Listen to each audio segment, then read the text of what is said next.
es un lujo contar aquí a mi lado y a mi derecha a la doctora Clotilde Vázquez, jefa del Departamento de Endocrinología, lo diré bien, y Nutrición del Hospital Universitario Fundación Jiménez Díaz.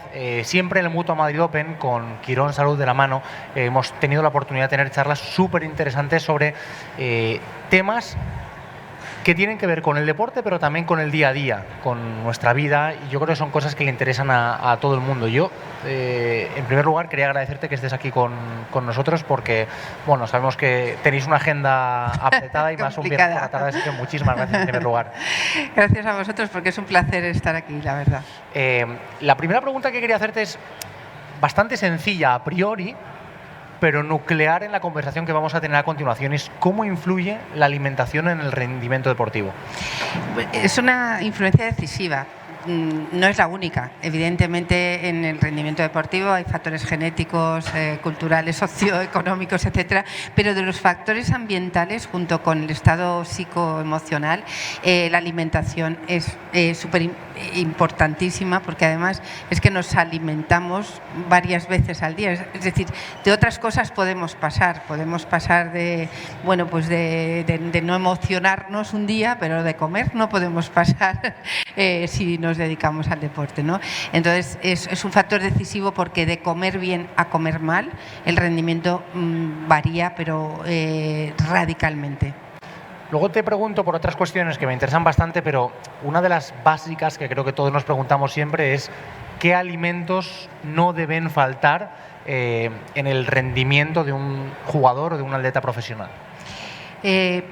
Los alimentos que no deben faltar son los hidratos de carbono, que en otras áreas, digamos, poblacionales están como tan poco de moda, sin embargo son absolutamente imprescindibles en la alimentación de un deportista en general y de un tenista en particular. Las proteínas de buena calidad, las frutas, las verduras, las hortalizas y el agua. El agua, la hidratación en general, con los electrolitos.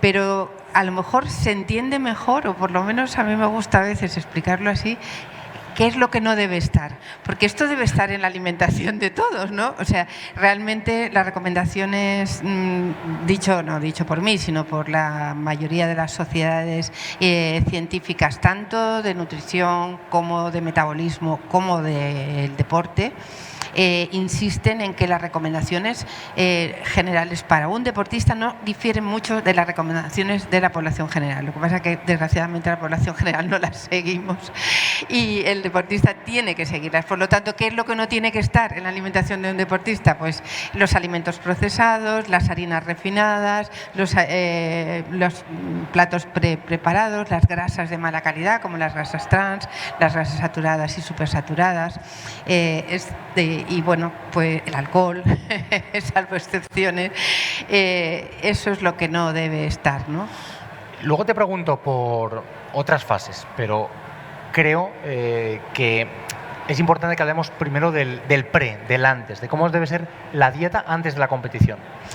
Claro, las temporadas antes es crucial que ese órgano, porque hoy día se considera el músculo ya como un órgano, un auténtico órgano que regula muchas cosas y que en sí mismo segrega un montón de sustancias imprescindibles para el rendimiento deportivo. Ese órgano músculo tiene reservas de glucógeno, que es la reserva de hidratos de carbono que tiene el organismo, que en una persona no deportista son muy pequeñitas, pero en un deportista es muy importante que estén bien llenas. Entonces eso se consigue tomando suficientes hidratos de carbono, pero tanto como entre 7 y 10 gramos por kilo de peso. Así que si una persona pesa 70 o 75, pues ya estamos viendo que es muchos hidratos de carbono. Es verdad que no durante la competición, sino antes de la competición, esos hidratos de carbono deben ser de buena calidad. Y al decir buena calidad estoy diciendo no a los dulces, no a las harinas refinadas, sino que tienen que ser procedentes de alimentos a ser posibles integrales, o sea, cereales integrales, estos nuevos cereales, la quinoa, las legumbres, que son excelentes fuentes de hidratos de carbono, que además aportan fibra, vitaminas, y hortalizas, tubérculos, pero además que hay ampliando la variedad, ¿no? Porque no nos quedemos solo con lo que hay en un supermercado, tenemos que ampliar mucho más, ¿no? Verduras y frutas. Y luego está el durante la competición e incluso durante los partidos. Claro, durante la competición y durante los partidos, ahí la alimentación tiene que ser mucho más frugal, porque no podemos, el deportista no puede perder y malgastar energía en hacer la digestión. Además, o haber comido pues, un exceso de proteínas puede producir pues, bueno, un poco de pesadez, o haber tomado, ahí sí que no hay que tomar fibra, porque haber tomado un alimento con mucha fibra puede darnos gases o sensación de plenitud. Con lo cual, antes de la competición, la ingesta es, ahí sí que hidratos de carbono de absorción más rápida, no hay ningún problema con tomar pan blanco, tomar incluso mermeladas, tomar frutas y proteínas magras, o sea, sin mucha grasa para que la digestión sea muy fácil y por supuesto agua, y la grasa procedente de esos alimentos sanos y del aceite de oliva, aceite de semillas, pero en cantidad más bien escasa en esos momentos de antes de la competición. Y durante la competición pasa igual, hay que tomar hidratos de carbono, pues dependiendo, si la competición dura mucho, pues casi cada hora unos 30 gramos, y que de una manera que no llene mucho, y ya lo vemos en las competiciones como los deportistas pues sacan pues a lo mejor un gel, a veces unos bocados a barritas que aportan hidratos de carbono, un trozo de plátano, ¿no? Lo vemos que hacen eso, o sea, hidratarse y tomar hidratos de carbono durante la competición, sobre todo si esta es larga, ¿no? Y luego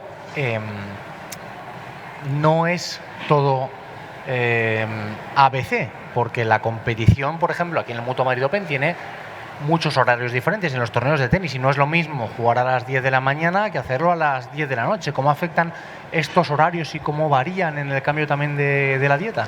Claro, ahí cuando las competiciones son a horas que nuestro organismo ni está preparado, digamos, en cuanto a ritmos circadianos, ni lo hace habitualmente. Las comidas tienen que ser muy frugales, tienen que ser pues de esta manera en que más o menos he indicado que debía de ser la alimentación durante el partido o inmediatamente antes. Es decir, muchas comidas, muchas ingestas, pero que no tengan dificultad de digestión y de absorción. Proteína magra, los frutos secos también juegan un papel, aunque en una cantidad tampoco muy elevada por el contenido graso. Los cereales de absorción rápida y bueno, son los reyes de la alimentación, y la hidratación. Y te iba a preguntar precisamente por esto último, por la hidratación, que también juega un papel determinante, ¿no? en la competición de élite y no tan de élite. Absolutamente, porque además las necesidades de hidratación, que por término medio pues estarán en 3 litros y medio al día, pero pueden llegar a ser 5 y 6, porque estamos jugando un partido en un sitio húmedo y con calor. Y bueno, depende también si las mujeres sudamos un poquito menos en líneas generales que los hombres, también por menor superficie corporal. La sudoración de cada deportista es diferente. Lo digo porque en el sudor no solo se pierde agua, se pierden electrolitos, se pierden iones, y hay que reponer, por tanto, ese líquido no solamente con agua, sino con agua y electrolitos. Hay que reponer el potasio, hay que reponer el sodio, importantísimo, porque el sudor puede tener mucho sodio, y a veces hay que añadir un poquito de magnesio, pero las cantidades, pues ya digo, dependiendo del estado de eso, los entrenadores lo conocen muy bien, y los propios deportistas pueden llegar hasta 6 litros al día entre agua, bebidas isotónicas, caldos y todo tipo de geles que aportan hidratación. Hablamos de esta exigencia un poco férrea que deben de tener los deportistas de élite para rendir al máximo nivel, porque cada detalle cuenta, y tal y como nos está explicando, la alimentación juega un papel decisivo. Ahora bien, te pregunto, después de un éxito o una victoria, ¿se pueden permitir realmente un capricho los deportistas de élite. Claro, claro. Si es la victoria final. Si tienen otra competición después, tampoco. O sea, si ganas un partido de segunda ronda y tienes que jugar al día siguiente, ahí no se puede celebrar demasiado. No, porque se paga caro y ellos lo saben, ¿no? O sea, pero evidentemente en los periodos inter, por supuesto. Lo que sí que es verdad es que para ellos esa exigencia de alimentarse bien y proteger, porque estamos hablando de personas a las que físicamente se les exige barbaridades, o sea que realmente el esfuerzo cardíaco, respiratorio, metabólico, hormonal que realiza el organismo en cada competición de alto nivel es tan fuerte que en los periodos inter, por supuesto caprichos, pero cuidando ese corazón, cuidando esos pulmones, cuidando ese metabolismo, cuidando esas hormonas, no abusando de ningún tóxico. Yo tampoco quiero abusar mucho de tu tiempo porque te agradecemos muchísimo tu presencia hoy aquí con nosotros, pero sí quería preguntarte un poco por el papel de los suplementos nutricionales, un poco ¿qué rol desempeñan en la vida o en el día a día también de los deportistas de élite? Es muy importante y además ahora mismo ha alcanzado un grado de conocimiento científico, de complejidad, incluso yo diría de cierta sofisticación, que es muy importante hablar un poquito de ello. De entrada tenemos que decir que hemos hablado de los carbohidratos y hemos hablado de las proteínas y de la grasa porque constituyen la base, ¿no?, de la alimentación, pero están los vitaminas y los minerales. Los deportistas tienen que llegar a las recomendaciones generales, que insisto, la población general a veces no llegamos. Ellos sí tienen que llegar porque son importantísimos los antioxidantes y todas las vitaminas. Y yo haría vitaminas y minerales. Yo haría mención a 3 muy importantes y además en el caso de la mujer más importantes todavía, que son el calcio, para evitar la osteoporosis. Los requerimientos de calcio de un deportista, de una deportista, son mucho mayores, por tanto hay que valorar bien por especialistas, por grupos de especialistas, cuál es la ingesta de calcio, potenciarlo en la alimentación y si no, suplementarlo. El hierro, mucho más en mujeres que están en periodo menstrual, porque hay pérdidas de hierro, pero también se pierde mucho por la propia destrucción muscular. La mioglobina tiene hierro. Vemos ferropenias en varones que se dedican al deporte intensivo. Entonces los requerimientos son mucho mayores, y el ácido fólico, que es menos conocido. El ácido fólico es importantísimo para la regeneración del músculo. Entonces las necesidades, especialmente en mujeres, se duplican y hasta se triplican, ¿no? Pero luego están todos los suplementos, los llamados ayudas nutricionales, que son elementos o componentes de nutrientes que componen algún alimento, que no son esenciales para la vida, pero que han demostrado que tienen un efecto importante para mejorar el rendimiento. Y hay mucha documentación científica al respecto, pues por ejemplo con la creatina, con la citrulina, con el óxido nítrico, con la cafeína. Es decir, que estamos hablando aquí de elementos nutricionales que ya han demostrado que en estas altas exigencias pueden jugar un papel, pero eso sí, siempre con asesoramiento, porque la presión publicitaria de muchos supuestos suplementos milagrosos a veces pueden hacer perder el foco, y perder el foco en lo más importante, que es obtener lo más posible a partir de los alimentos, porque esos nutrientes buenos a partir de los alimentos van acompañados de otros nutrientes también buenos, con lo cual el beneficio es doble.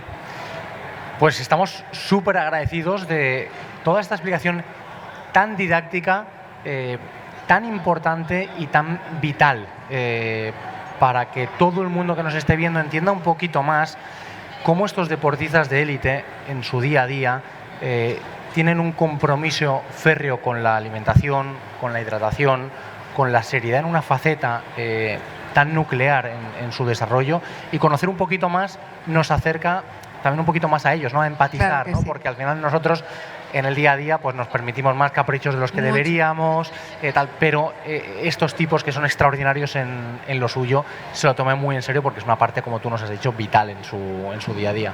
O sea que te agradecemos muchísimo que nos lo hayas explicado, que nos lo hayas contado, porque nos ayuda a valorarles mucho más, a tener en cuenta un poco su día a día y también, que hay que decirlo a todo el mundo, sí, hablamos del deporte de élite, pero nosotros hay que cuidarnos también en el día a día. Por supuesto. La nutrición y la hidratación. Vamos a imitar un poco la alimentación de los deportistas, que nos irá mejor. Todo el mundo dice, no, yo quiero ser Rafa Nadal, sí, pero Rafa Nadal, esto, y ahí también hay que imitar. Hombre. Pues te damos las gracias, te damos la enhorabuena también por el gran trabajo que lleváis a cabo en el Departamento de Endocrinología y Nutrición del Hospital Universitario Fundación Jiménez Díaz, y también a la grandísima labor y al papel que desempeña Quirón Salud aquí también en el Mutua Maridopen. Así que muchísimas gracias y enhorabuena por el trabajo que hacéis. Muchas gracias a vosotros, de verdad. Pues enhorabuena y un auténtico lujo, ¿no? Poder contar con estas charlas, con este ratito de conversación tan agradable y tan didáctico.